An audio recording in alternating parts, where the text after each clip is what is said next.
There is a generation of cars still on British roads right now that were built to outlast the people who bought them, and a generation built since that were designed to die the year after the finance ends. The smartest drivers in Britain have worked out which is which, and they are quietly buying up the old ones before everyone else catches on. And it is not nostalgia, it is arithmetic.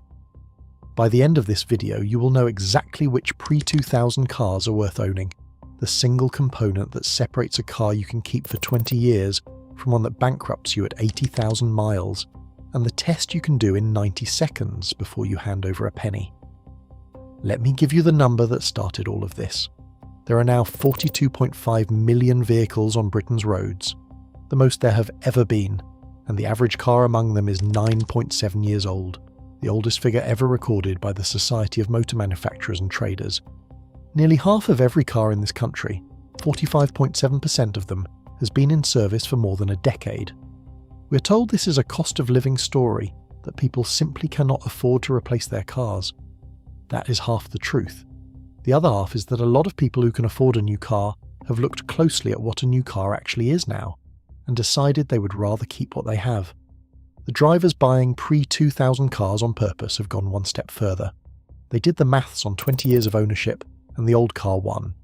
That is not bad luck for the manufacturers.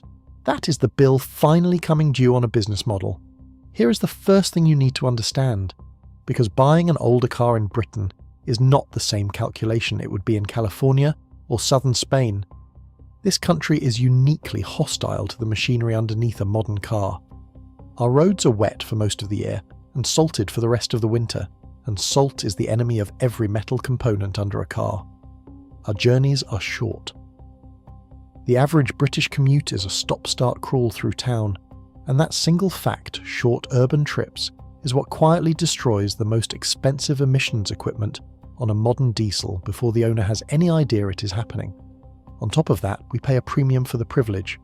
The price of an average new car in Britain has very nearly doubled in 15 years, far outrunning inflation, and Brexit made the parts that fix them slower and dearer to import from Europe.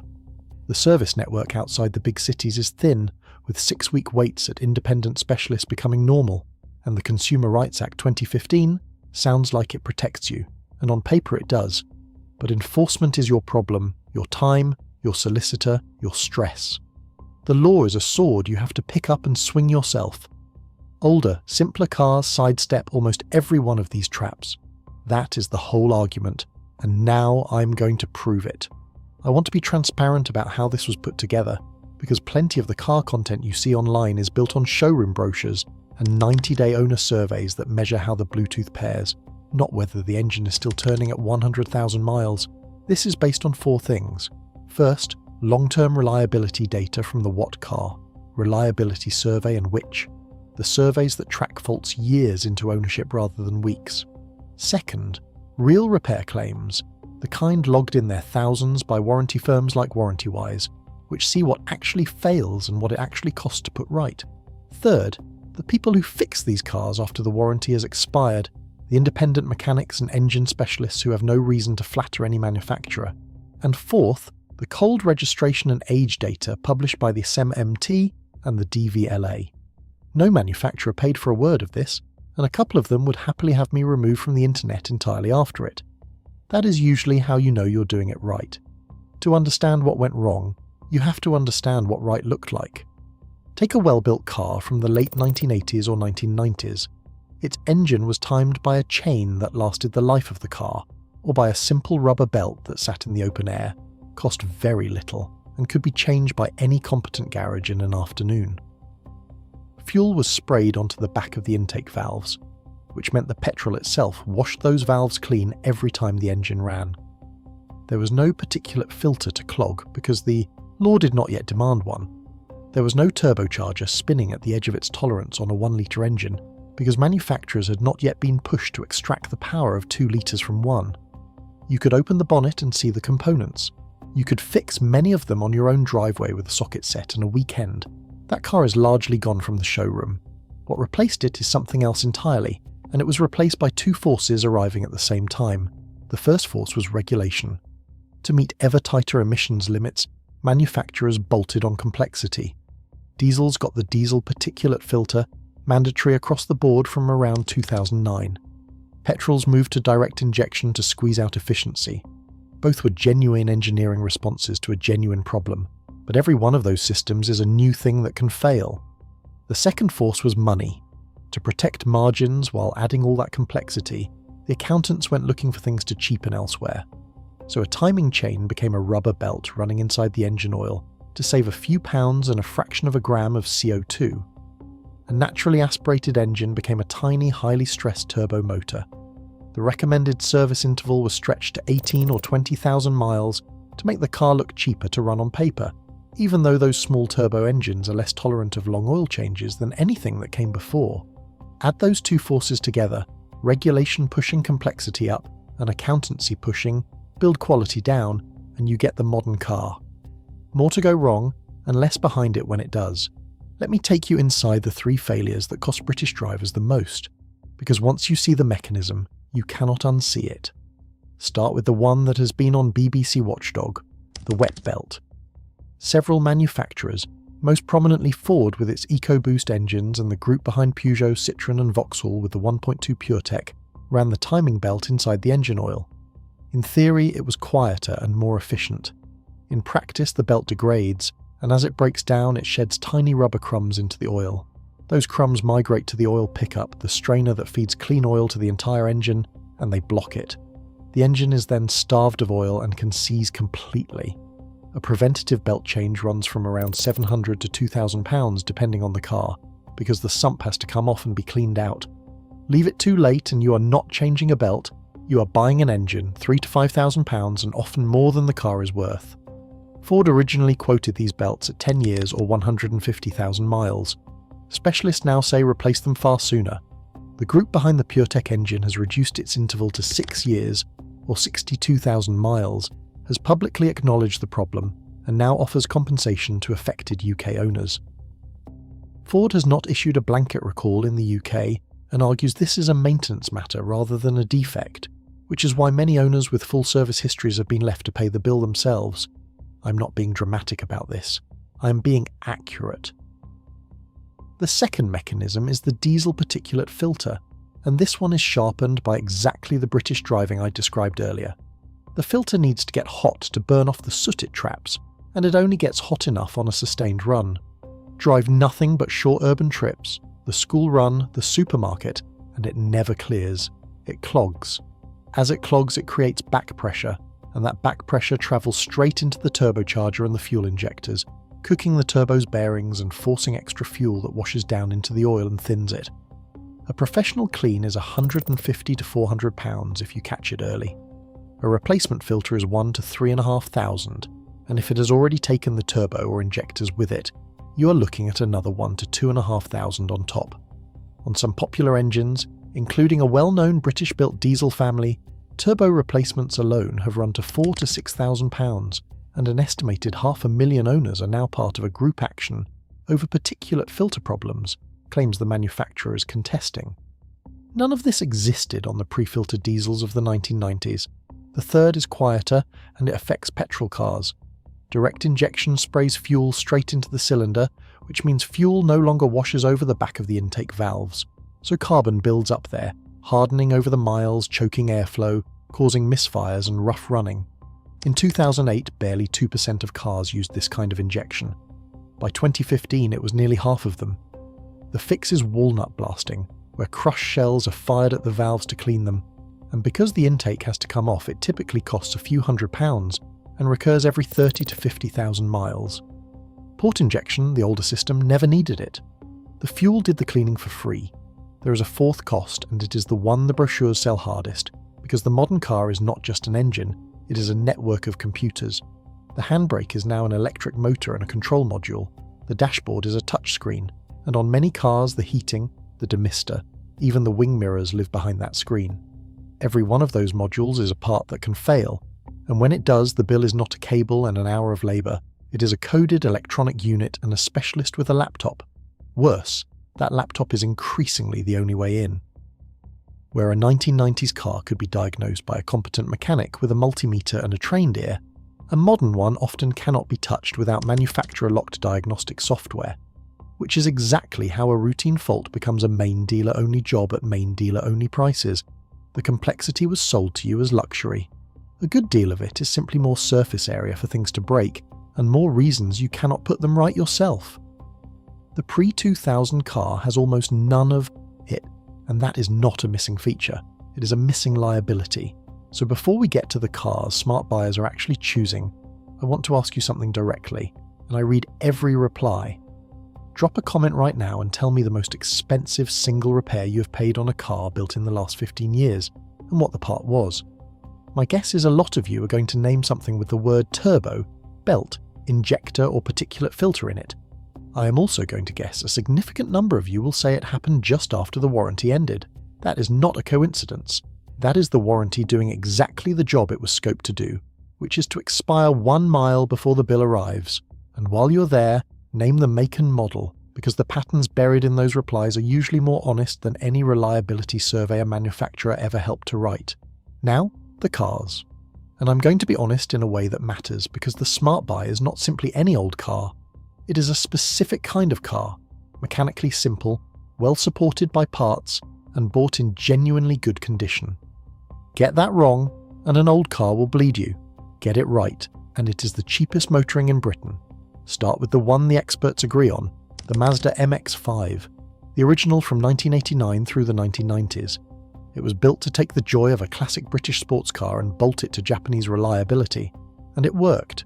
Simple, light, naturally aspirated, timing handled sensibly, parts everywhere and cheap. Which, and the classic press, both rated among the most dependable older cars you can buy, and good rust-free examples have been creeping up in value for years rather than down. The catch is rust, the sills and arches, so you inspect underneath, not just the paint. Buy a solid one and it is close to unkillable. Next, the BMW E33 series and the Mercedes W124 E-Class. These are from the period enthusiasts call peak German engineering, before the electronics multiplied.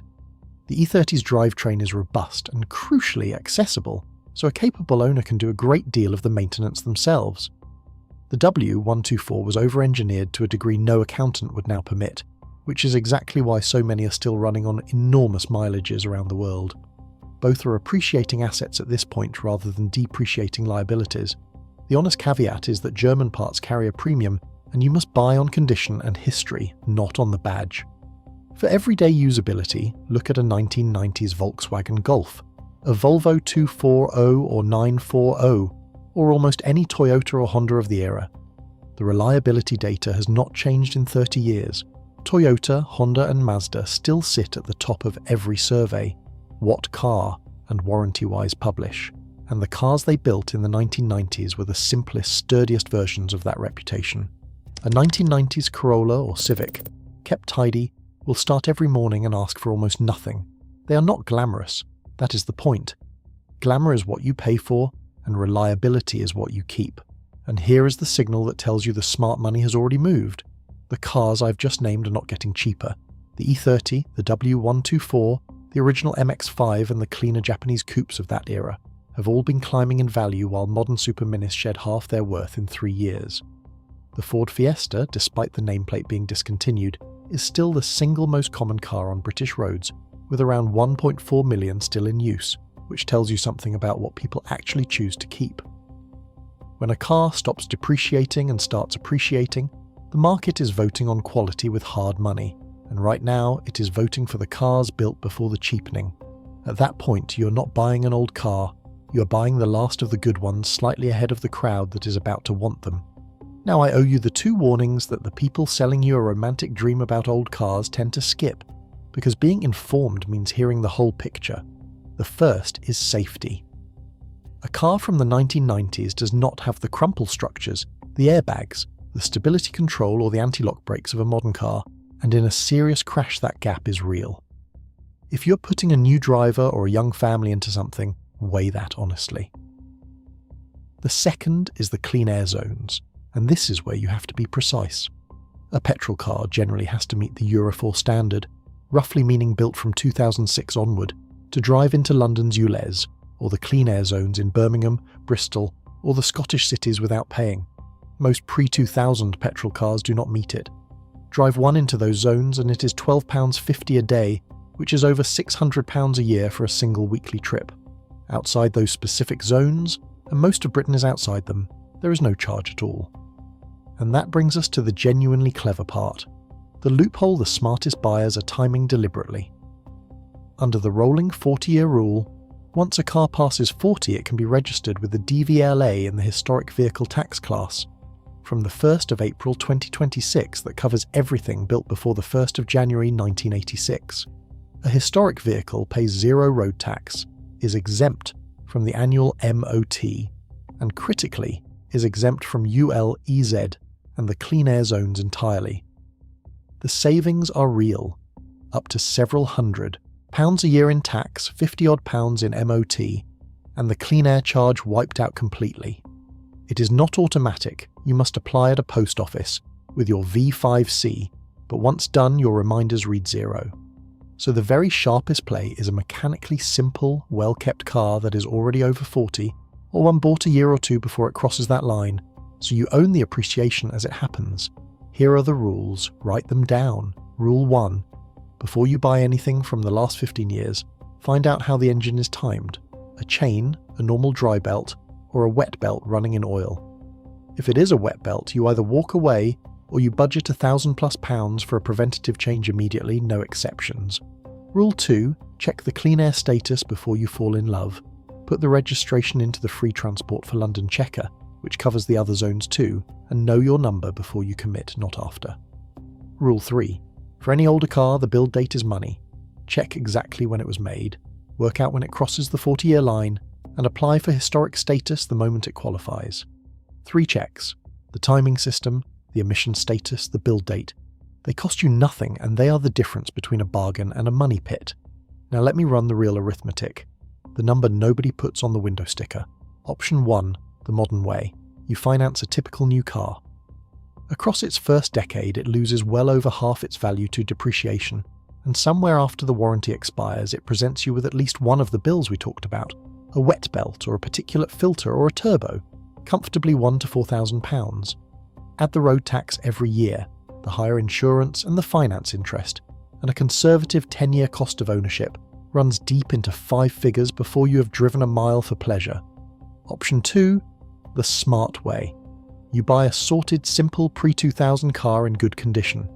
If it is already historic, your road tax is zero, and your MOT is zero. Parts are cheap and a local independent can fix it without a £5,000 diagnostic computer.